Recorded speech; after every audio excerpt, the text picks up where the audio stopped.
Temperatures will begin to rise as the spring season approaches. This also means pesky insects will start to make an appearance again.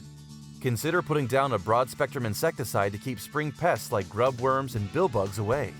If you put down a granular insecticide, be sure to water it in to help it get down into the soil. This should be all the water your lawn needs for the week. Grub worms are like little white grubs that feed on the roots of your grass, which can eventually kill an entire lawn. They are C-shaped and have 6 little legs located at the front of their bodies. Dying or a damaged area of grass may be caused by grub worms. Since the root system and plant bed have become weaker, grass may feel spongy or easy to lift up like a piece of carpet.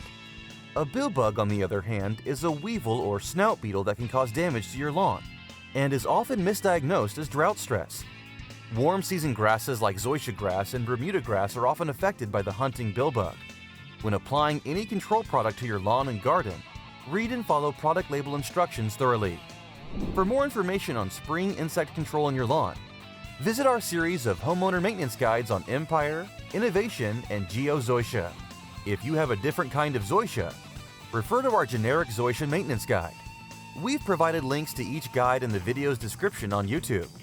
This video is also a part of our spring maintenance series that's full of other tips like irrigation practices, weed control, and more for Zoysia lawns.